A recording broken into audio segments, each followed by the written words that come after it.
Boa noite. Boa noite. Professores da rede municipal decidem encerrar greve após 42 dias. Beneficiado por indulto, o ex-juiz Nicolau dos Santos Neto sai da cadeia. 75% das quedas de idosos acontecem dentro de casa. Publicitário acusado de matar zelador do prédio é indiciado por homicídio triplamente qualificado. Praça na região da Cracolândia é reformada e recebe base fixa da PM. Outros 2 cubanos abandonam o programa Mais Médicos e pedem refúgio ao Brasil.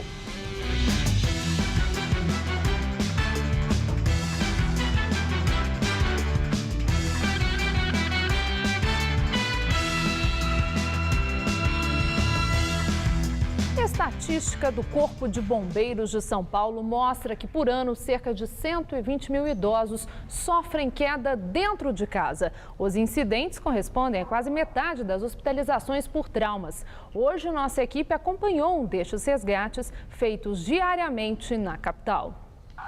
A equipe do Corpo de Bombeiros segue para mais uma ocorrência.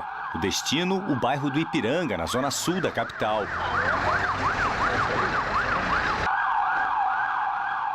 A informação que o Corpo de Bombeiros recebeu é que nessa casa houve uma queda de idosos e eles vieram imediatamente para cá. Em poucos minutos já estão dentro da casa prestando todo o atendimento. Apresentando um corte no supercílio esquerdo, tudo bem? E segundo o relato dos familiares, é pela falta do andador lateral e o piso também escorregadio.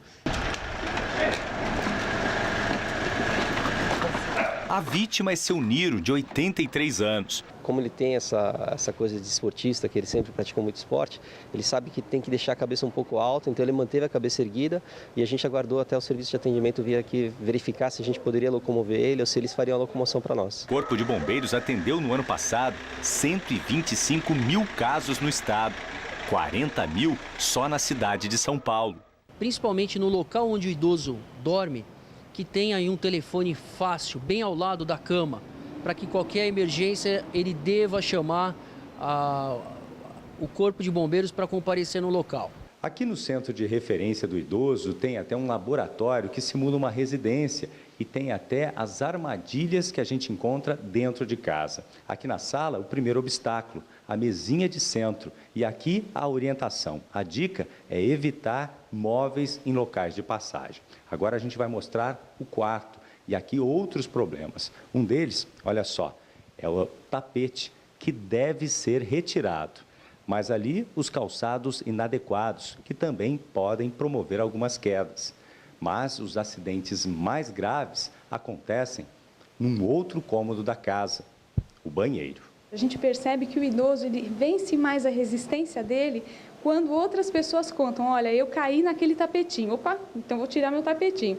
Olha, eu caí tomando banho, nossa, então vou colocar uma barra. Dona Janira, de 86 anos, caminha com dificuldade. Ela caiu e lesionou o joelho. A costureira aposentada agora procura redobrar a atenção. Tomar cuidado e ver aonde pisa, porque a gente pisa em lugar em falso, o pé vira de qualquer jeito. Seu Sadi já caiu várias vezes e também chegou a se machucar. Trocamos os tapetes por tapete aderente, então hoje já é mais difícil de cair, tá? E sempre que a esposa fica sempre de cuidado com a gente.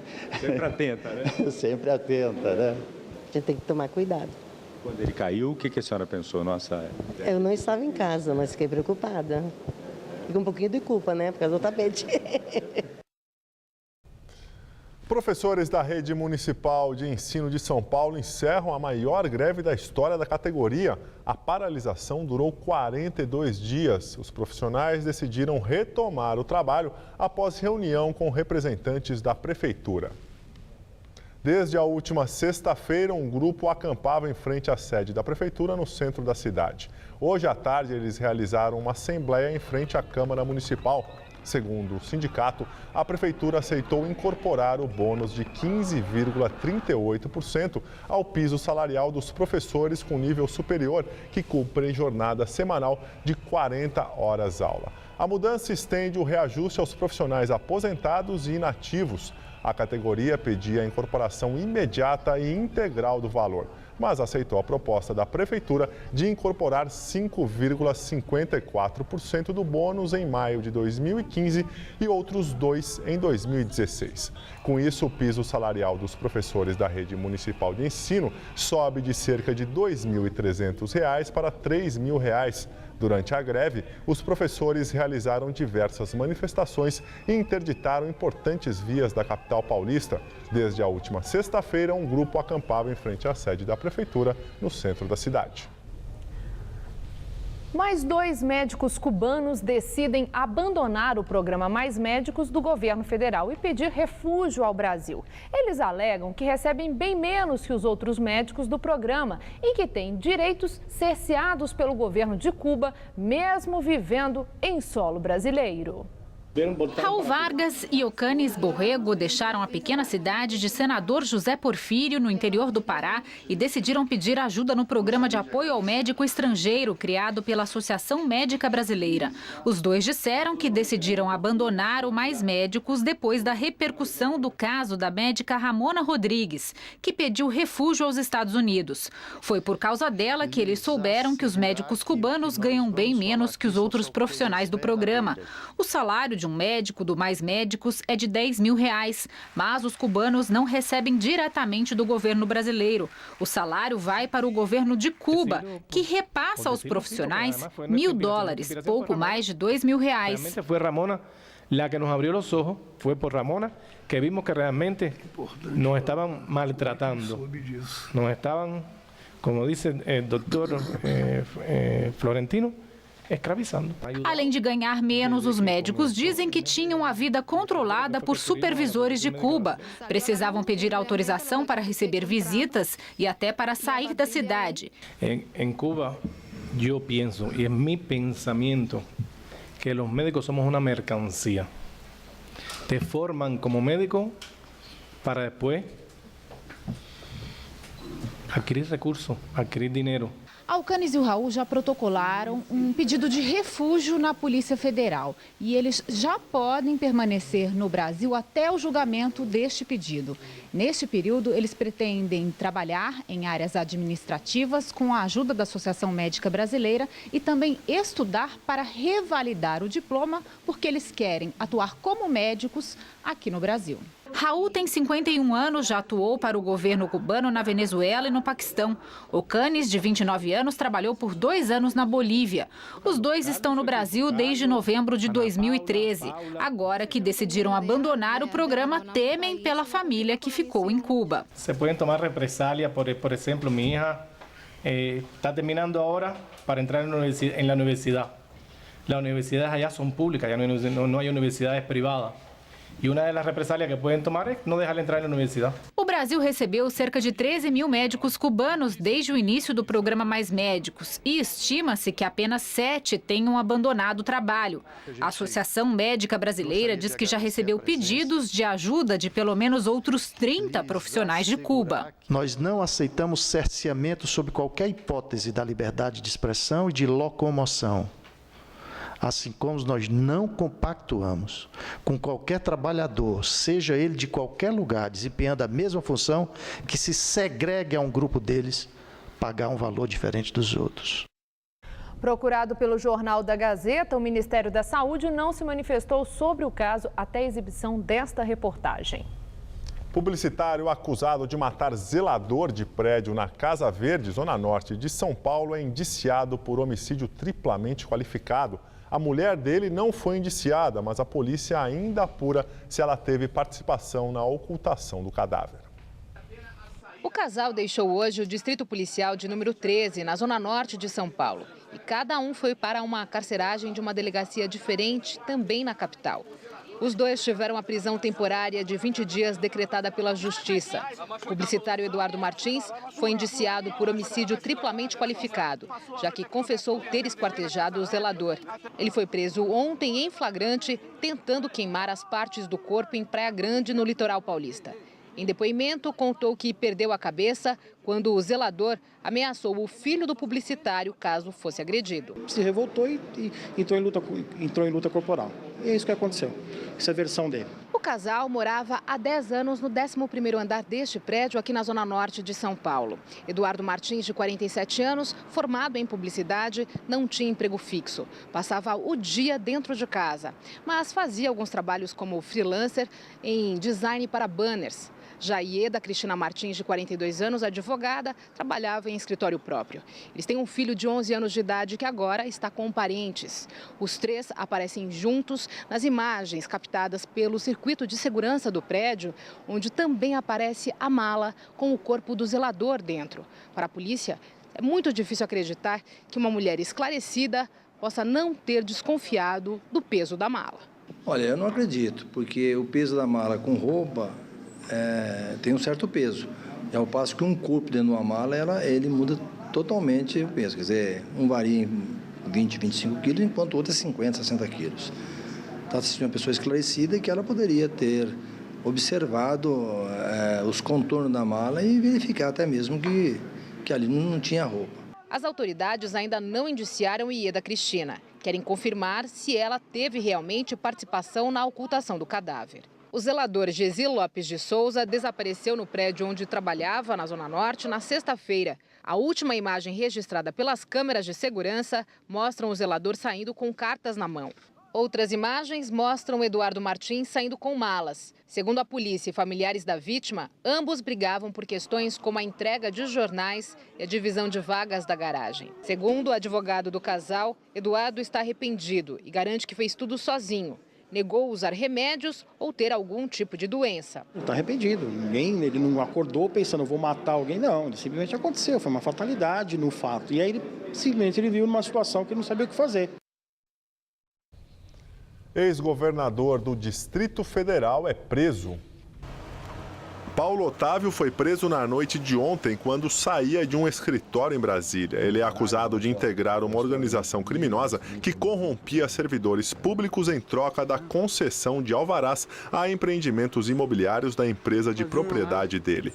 O ex-governador, que também já foi deputado federal e senador pelo Distrito Federal, é réu em 7 processos e vai responder pelos crimes de organização criminosa, falsidade ideológica, corrupção ativa e passiva.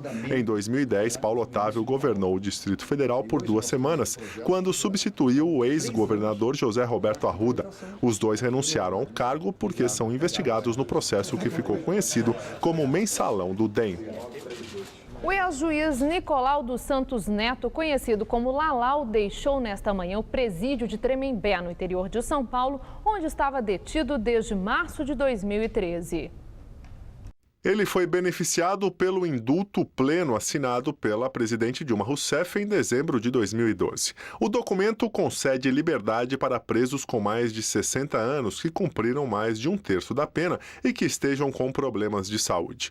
O ex-juiz tem 85 anos e, segundo a defesa, se locomove com a ajuda de uma cadeira de rodas, tem problemas de coração e está em depressão.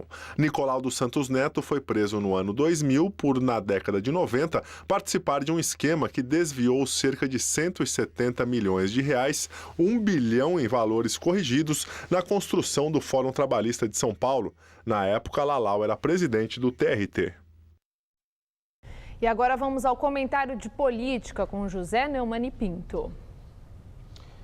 A dificuldade que o PT está tendo, ou que vai ter nas eleições de outubro, já produziu uma coisa positiva. O partido está dando um exemplo de correção ao tirar a legenda de parlamentares que não agem corretamente. Aconteceu já com o André Vargas, envolvido no rolo lá da Operação Lava Jato da Polícia Federal, o doleiro Alberto Youssef, e agora com o deputado estadual paulista, Luiz Moura, que foi flagrado pela Polícia Paulista reunido com bandidos do PCC e um assaltante de banco lá, o Banco Central em Fortaleza, em nome lá dos pirueiros e dos transportes coletivos. O exemplo é ótimo e os outros partidos devem seguir, porque renunciar, na verdade o sujeito que renuncia o seu mandato, ele renuncia agora 6 meses de mandato. Ao tirar a legenda, o PT impede que o punido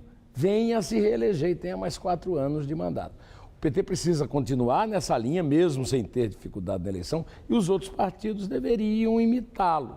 Agora, o PT também precisava evitar que isso acontecesse. Esse problema só aconteceu porque a direção do partido, que está agindo corretamente agora, foi leniente e conivente com gente como André Vargas e principalmente Luiz Moura. Luiz Moura assaltava supermercados no Paraná e em Santa Catarina. Foi condenado, não cumpriu a pena. Teve a cara dura de ir para a tribuna da Assembleia Legislativa e dizer que era ficha limpa. Não teve ninguém lá que dissesse que ficha limpa, rapaz, tu és um assaltante. Porque no Brasil é assim. Dessa forma também agiu a direção do PT em São Paulo e a direção nacional ao não prestar atenção num currículo que todo mundo sabia. Todo mundo já sabia da história do seu Luiz Moura. Por que é que o partido conviveu com isso? Porque foi conivente, porque foi leniente, negligente nesse caso. De qualquer maneira, isso é apenas uma questão. O bom é o exemplo que fica. E esse exemplo deve frutificar, deve ser repetido no futuro pelo próprio PT e pelos outros partidos. Afinal de contas, não é de bom alvitre que parlamentares estaduais ou federais ajam dessa forma. Isso vai aliviar bastante o PT, tanto na campanha da Gleisi Hoffmann, lá no Paraná, quanto na eleição de Dilma e, sobretudo, no sonho dourado do partido que é ganhar a eleição em São Paulo com Alexandre Padilha. A discussão em torno disso ia criar problemas graves para as campanhas. José Neumann e Pinto, direto ao assunto. A região central da cidade vem se firmando como local onde se encontra o maior número de invasões de prédios em São Paulo. Num total de 90 casos da capital paulista, 49 ficam no centro. Os protagonistas dessas ações querem uma habitação decente para viver. Nesses lugares precários, as tarefas são divididas por todos os moradores, como acontece na busca por alimentos. A faixa do movimento da Frente de Luta por Moradia simboliza que neste prédio moram provisoriamente trabalhadores sem teto. Ele fica na região da Praça da República, no centro da capital paulista. Os moradores chegaram no mês de abril, são mais de 130 famílias. E basta cair à noite para os grupos se mobilizarem. É durante a madrugada que eles se dividem em equipes, agora para conseguir alimento. Quem não vai à luta está morto e a gente não está morto. Na noite fria, os voluntários seguem em caminhada. O destino é a Rua da Cantareira, na feira que fica atrás do mercado municipal. Antes de conseguir as doações de alimentos, a líder do grupo dá as orientações. Uma das principais regras é o respeito com o trabalho das pessoas que aqui estão e se porventura as pessoas não quiserem dar, não ofender, não se sentir ofendido, não responder. Depois, hora de percorrer barraca por barraca. Nossa equipe acompanhou de perto a peregrinação entre os feirantes. Nem sempre a resposta é positiva. Não, tá, muito obrigada. Mas em pouco tempo a solidariedade se manifesta. Ajudar, né? Que todo mundo precisa. Se não vender vai ser pro mato também. É melhor fazer a doação, né? E em menos de uma hora, o carro volta, carregado. E todo aquele alimento que foi arrecadado durante a noite, a madrugada, já está aqui na cozinha para ser preparado. Tem muita fruta, verduras, né? E todo esse material vai ser preparado hoje pela Camila, que ficou encarregada com a cozinha. O trabalho aqui começa bem cedo, né, Camila? Que hora você chega? Por volta das 9h30 a gente já está começando a preparar a comida. Por quê? Para muita gente tem que começar cedo, né? É, para bastante gente, porque tem as crianças que saem para a escola, o pessoal que vem pro almoço. Então tem que estar tudo pronto já dentro do horário. No cardápio do dia, frango, arroz e macarrão e o suco de manga, doada na feira. E olha só quem encontramos na cozinha comunitária. Sara, de apenas 7 anos, que tem uma boa justificativa para estar aqui. Porque eu gosto de cozinhar. Aqui, todos os horários e regras têm que ser obedecidos. Caso contrário, o morador pode ser expulso. Cada família também contribui com uma quantia para ajudar a manter os gastos no prédio. A dona Jussamara, ela é a coordenadora, né, desse grupo. e geralmente é uma das últimas a se alimentar porque ela prepara tudo primeiro, organiza, né, dona Jussamara?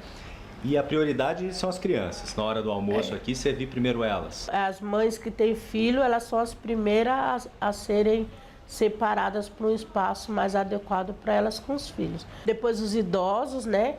Daí deficientes, daí as mulheres e por último os homens. As famílias, elas são dirigidas nessa linha de que ela tem que participar, que o movimento não vai dar casa para ela. A família que participa tem direito a tudo que o movimento conquista.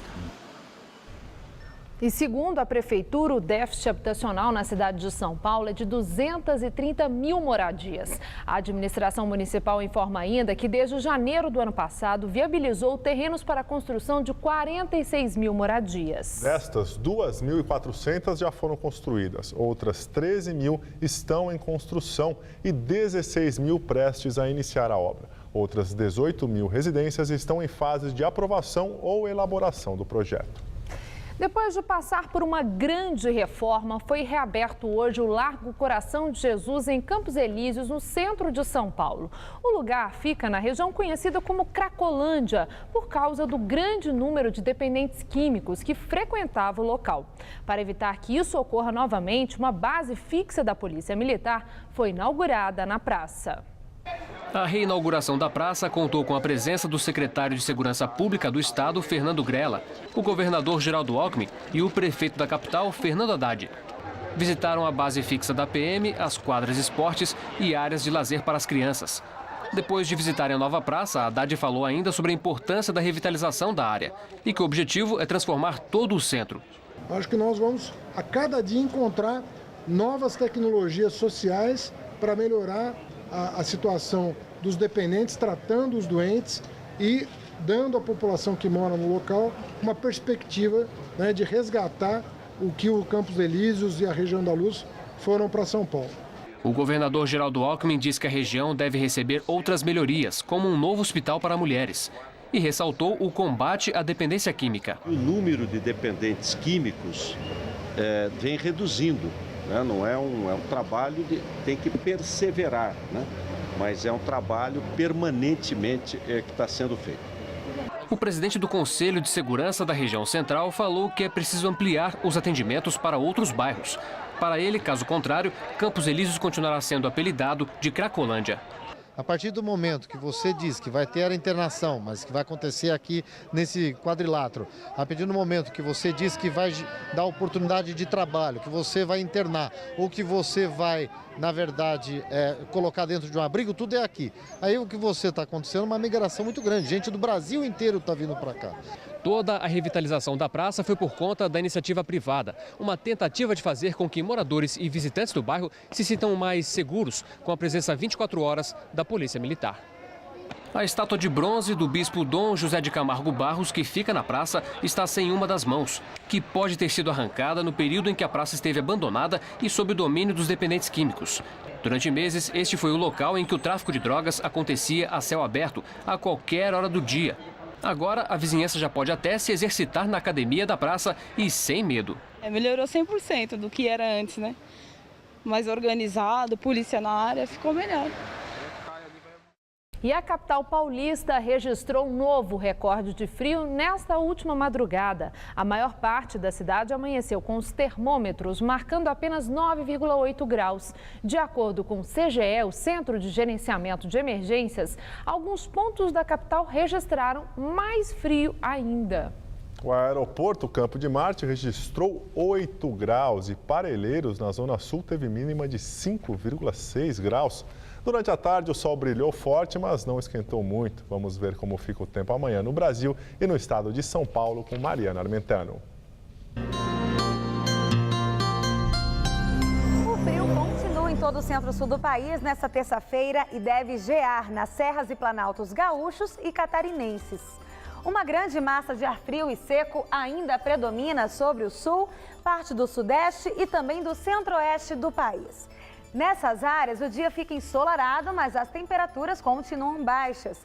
Entre o Espírito Santo, o sul da Bahia e o Tocantins, chuva passageira. Já do norte do Amazonas e o estado do Amapá, A chuva deve ser volumosa por causa do tempo abafado. A máxima amanhã chega aos 34 graus em Manaus, 31 em Fortaleza, 24 na capital mineira e apenas 18 graus em Curitiba. Aqui em São Paulo, o ar seco de origem polar ganha força sobre o estado e a terça-feira começa fria em todas as regiões. Há risco de formação de névoa nas primeiras horas do dia, mas logo o sol aparece e predomina durante toda a tarde. O dia amanhece com apenas 10 graus em Presidente Prudente, em Presidente Bernardes e também em Marília. Durante a tarde, a máxima pode chegar aos 27 graus em Ribeirão Preto e também em São José do Rio Preto. Já em São José dos Campos, os termômetros não passam da marca dos 20 graus, apesar do tempo firme. Nessa quarta-feira, a cidade de São Paulo deve amanhecer com apenas 8 graus. Durante a tarde, máxima de 22. Na quinta, esquenta um pouco, mínima de 12 e máxima de 25. Já na sexta-feira, a máxima se mantém, mas há condições de chuva a qualquer hora. Eu volto daqui a pouco no Jornal da Gazeta, edição das 10. Até lá! Crise de abastecimento em São Paulo. A Sabesp afirma que o sistema Cantareira pode secar ainda em outubro. A previsão foi feita pela Companhia de Saneamento Básico do Estado de São Paulo, levando em consideração uma retirada média de água dos reservatórios nos próximos meses de 21,2 mil litros por segundo e uma entrada do recurso no sistema equivalente a 50% da mínima histórica no período. Se a reserva atual do manancial, já incluindo 182 bilhões e meio de litros retirados do volume morto secar, faltarão 51 bilhões de litros para garantir o abastecimento da Grande São Paulo até 30 de novembro, sem a necessidade de adotar racionamento de água generalizado. Nesta terça, o volume acumulado das represas é de 24,6%. Desse total, 18,5% vem do fundo dos reservatórios. Em nota, a Sabesp informou que mantém as projeções iniciais de abastecimento até dia 30 de novembro. A companhia afirmou que o Comitê Anticrise obrigou a empresa a apresentar projeções muito mais pessimistas, mas essa não é a posição da Sabesp. E agora vamos às notícias do esporte com Gabriel Cruz e Celso Cardoso. Seleção brasileira vence penúltimo amistoso antes da estreia na Copa do Mundo. Agora quem vem aí é a Sérvia, antes da Croácia, não é isso, Celso? Isso mesmo, Gabriel. A Sérvia é a seleção escolhida como o último teste antes do jogo contra os croatas na estreia da Copa do Mundo na Arena Corinthians, em Itaquera. Hoje, contra o Panamá, jogo fácil e vitória tranquila. Neymar de falta fez o primeiro gol da seleção brasileira aos 26 minutos. Aos 39, Daniel Alves ampliou, 2-0 Brasil. E logo no primeiro minuto do segundo tempo, o atacante Hulk fez o terceiro, enquanto o meio-campista William definiu o placar, Brasil 4-0. Dia de jogo da seleção em Goiânia e de treino para quem não viajou em Teresópolis, no Rio de Janeiro. E para falar do trabalho feito por esses jogadores, acionamos o repórter Alexandre Silvestre, que fala ao vivo da Granja Comari. Silvestre. Boa noite, Celso Cardoso. Boa noite a todos que acompanham o Jornal da Gazeta. 3 jogadores poupados que já estão liberados para o bem do futebol brasileiro e principalmente do técnico, do professor Luiz Felipe Scolari. Eles poderão enfrentar a Sérvia na sexta-feira no estádio do Morumbi. Paulinho e Thiago Silva titulares, o Fernandinho que é reserva. E por falar do Paulinho, jogador que requer mais cuidados nesse momento, o tornozelo do nosso volante desinchou e o pé esquerdo do Paulinho coube dentro da chuteira. A cena de ontem preocupava. Paulinho na bicicleta ergométrica, pedalando. O tornozelo esquerdo, torcido no final de semana, amanheceu inchado na segunda. Mas a situação melhorou nas últimas horas. O volante Paulinho, titular da seleção brasileira, poupado do amistoso de hoje, treinou com bola no gramado e também fisicamente, junto com os outros dois que ficaram com ele na Granja Comari, o Fernandinho e o Thiago Silva. Monitoraram o trabalho um preparador físico, um fisiologista e um médico. Corrida com bola, uma pisadinha aqui, outra ali. Embaixadinhas permitidas. Toque de bola sem deixar a criança cair, também. Só não teve dividida dura para testar esse tornozelo. Já o abdômen, se o Thiago Silva e o Fernandinho não foram para Goiânia porque precisavam de exercícios de compensação muscular. O Paulinho, que também não participou do jogo contra o Panamá por causa dessa contusão, já está liberado e à disposição do professor Scolari. Sequer precisou realizar os exames. Foi uma questão aí de precaução para que nós pudéssemos ter um controle melhor da evolução do tornozelo do Paulinho.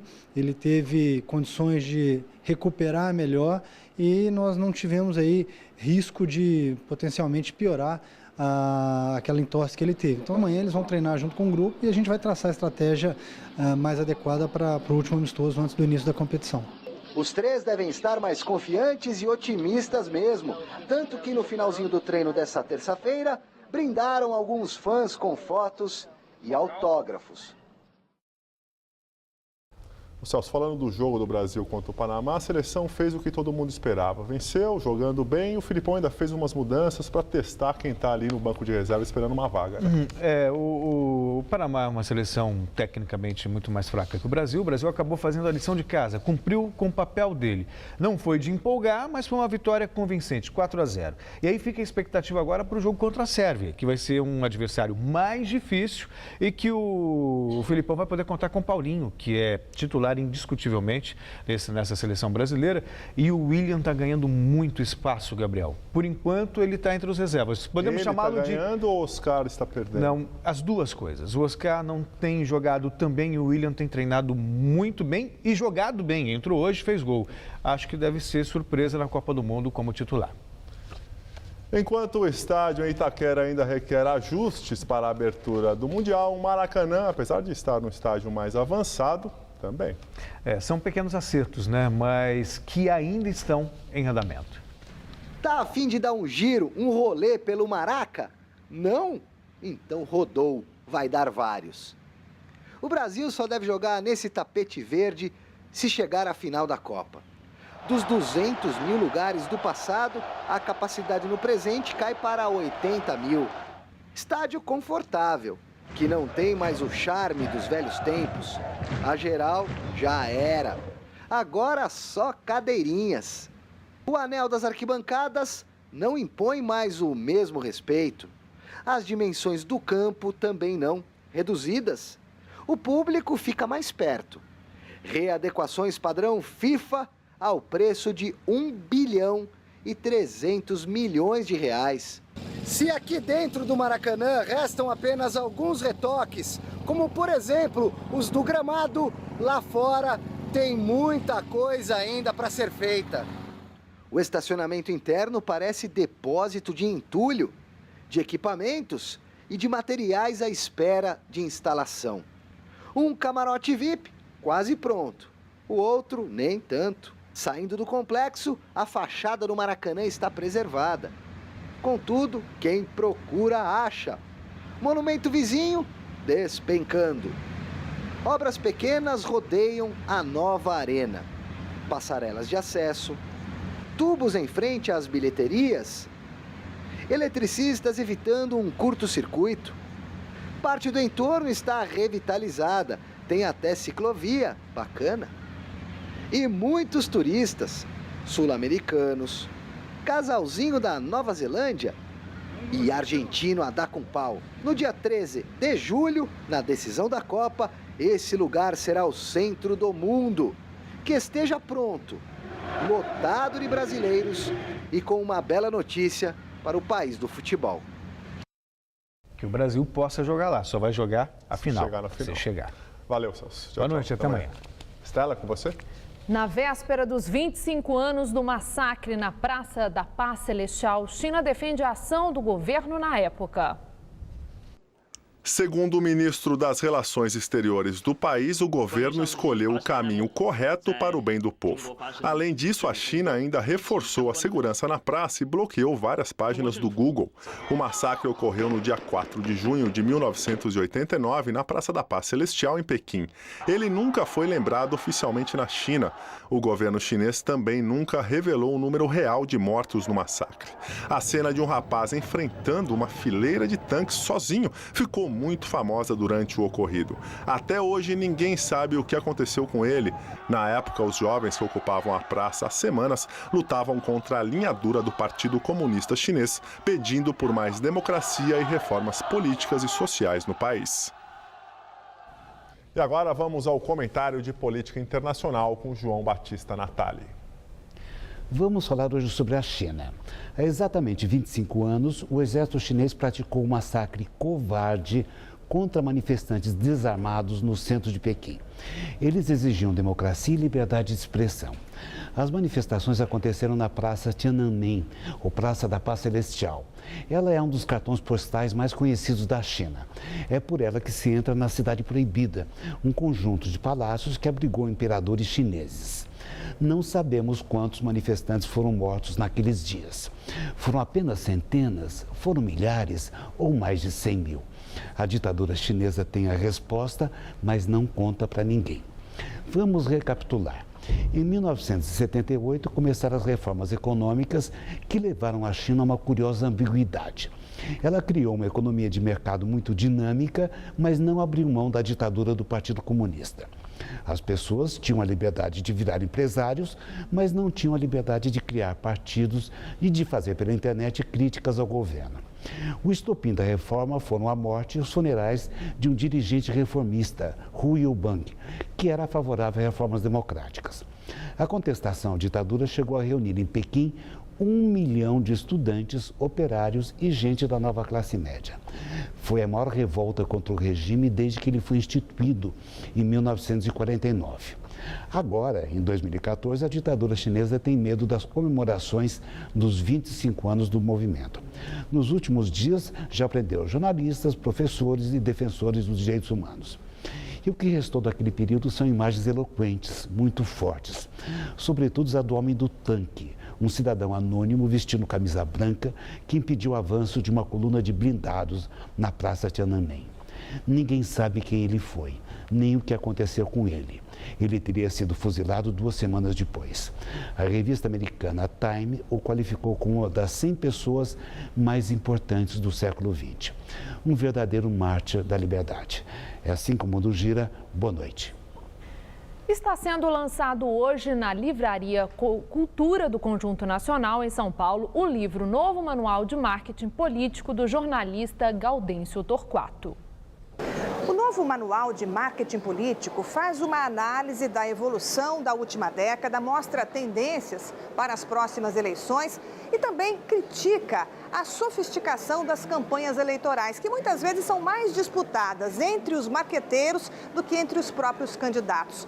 O autor defende que, diante da nova postura do eleitor e do movimento das ruas, para ter sucesso, o candidato vai ter de se adaptar. O eleitor não se deixa iludir, mas o eleitor consegue distinguir onde está a verdade nas promessas. O eleitor não se deixa mais ser embalado por aquela capa estética, aquela beleza, aquela exuberância que os programas de televisão eleitorais apresentavam. Então, hoje se trata de conteúdo. O eleitor quer ver olho no olho, quer ver promessas, quer ver a factibilidade das promessas, se elas são realmente possíveis de serem realizadas. Taxa de desemprego sobe no país. Nos 3 primeiros meses do ano, ficou em 7,1%, menor que os 8% verificado no mesmo período do ano passado e maior que os 6,2% apurado no último trimestre de 2013. No período, a população desocupada em busca de trabalho somou 7 milhões de pessoas. Os dados do IBGE fazem parte da PNAD Contínua, nova pesquisa nacional por amostra de domicílios, que traz o cenário de emprego em quase 3.500 municípios. A divulgação do levantamento ocorreu apesar da paralisação dos funcionários do Instituto, em greve desde 26 de maio. Vamos agora à entrevista do dia com Maria Lídia Flandori. Faltando 9 dias para a Copa, o governo federal anuncia a presença de militares nas ruas da cidade-sede para aumentar a sensação de segurança. E os efeitos da Copa sobre a decisão do eleitor é um dos temas que agora nós vamos abordar com José Mentor, deputado federal do PT, hoje na 3ª legislatura na Câmara Federal. Obrigada, Mentor, por estar conosco. Bom, Mentor, Você está preocupado com a Copa do Mundo, que essas manifestações hoje mesmo, há pouco, né, vindo para cá, havia uma no centro da cidade, outra na Marginal Tietê, que recrudesçam com a chegada da Copa? Eu acho que essas manifestações estão sendo específicas de algumas demandas reivindicatórias, né, professores, moradia, transporte e, evidentemente, alguma parcela se interessando pela questão da Copa como mais uma questão mais política, né? Mas acho que o governo tem tomado e tem esclarecido a população daquilo que foi vantajoso da Copa, o legado da Copa, aquilo que vai ficar. E tem tomado também atitudes para dar segurança, para que as pessoas possam ter liberdade de torcer na Copa. São Paulo e o Brasil vai ter Copa. São Paulo pode não ter água, mas Copa vai ter. Mas falando nessa coisa da água, é interessante até porque, né, você não perdeu a oportunidade de dar aí esse toque, que está sendo um mote de campanha, né, com o seu adversário, Geraldo Alckmin. Mas voltando para essa questão da segurança, precisa militar nas ruas? Olha, a segurança fardada tem esse papel ostensivo de inibir ações de marginais, né? Ela reprime, ela inibe essas ações. Então, eu acho que é importante que... Intimida. Acha que Black Bloc, inclusive, tem medo de militar?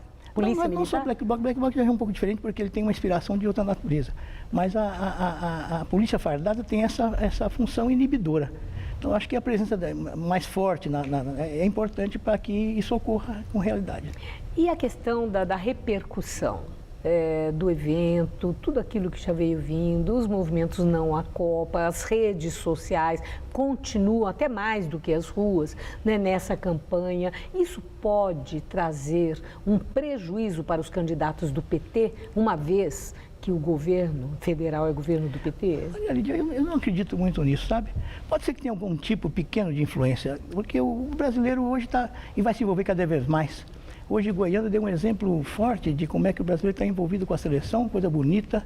E eu acho que na medida que a Copa vai se aproximando, a torcida vai se empolgando, vai torcer mais, etc. Não acredito que ganhando ou perdendo vai ter uma grande influência. O Brasil já ganhou. Perdendo, acha que não? Que pode ter aí um ânimo negativo? Não sei se na política vai interferir tanto assim. O fato é que o Brasil se credenciou para ter um espetáculo como esse, tem mostrado capacidade para tanto. O Brasil é o país do futebol. Nós estamos fazendo a Copa das Copas. Acho que nós estamos mostrando capacidade para isso.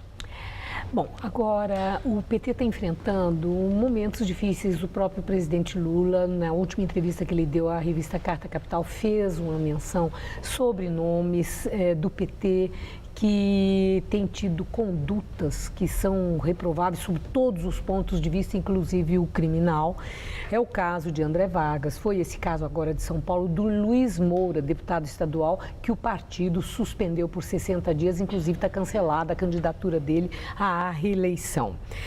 A minha indagação é o seguinte: o PT tomou sim atitudes, não vai pagar o pato, como disse Lula, por essas condutas que são reprováveis. Eu dei esses dois exemplos.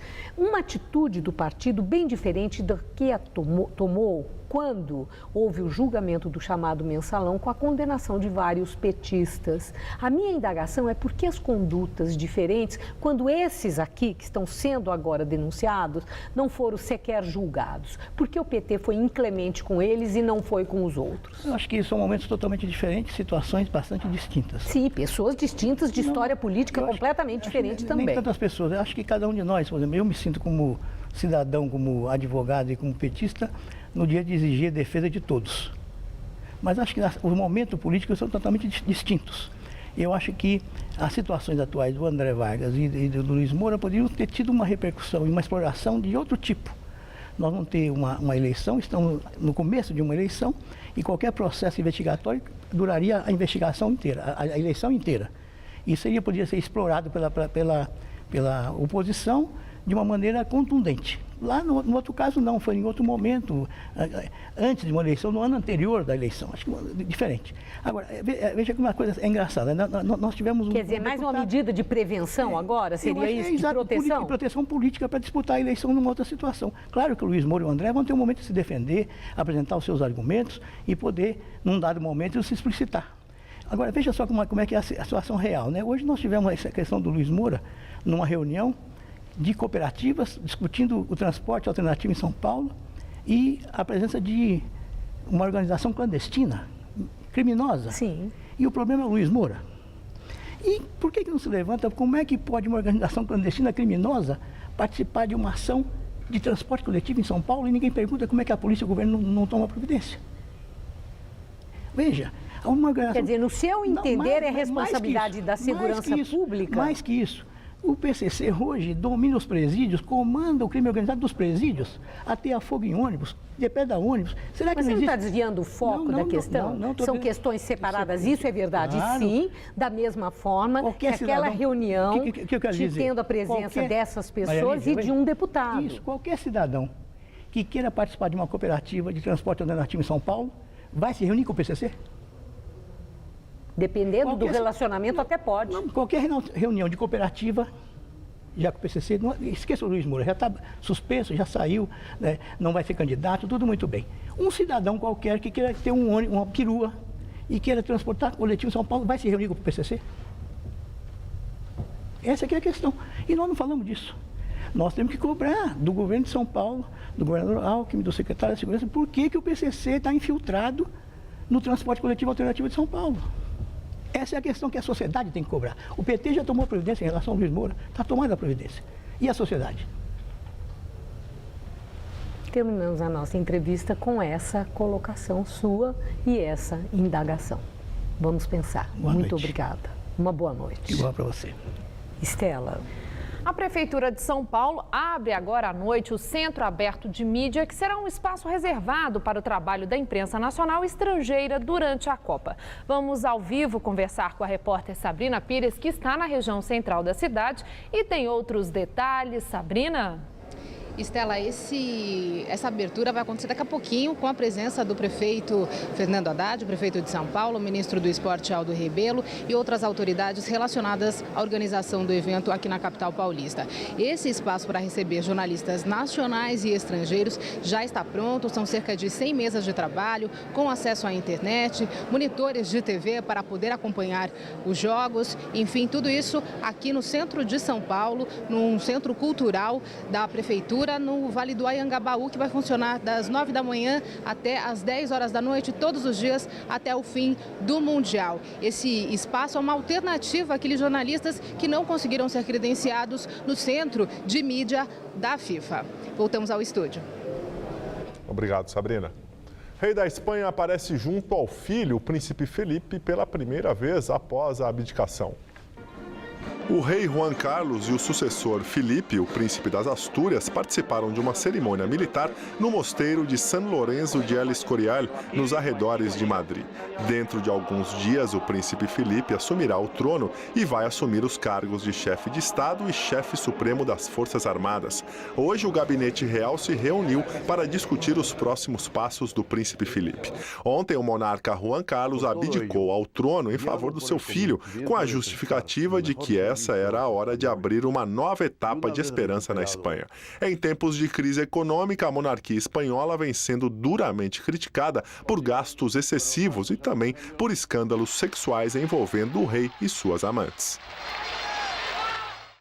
Eleição presidencial na Síria é estendida por mais 5 horas.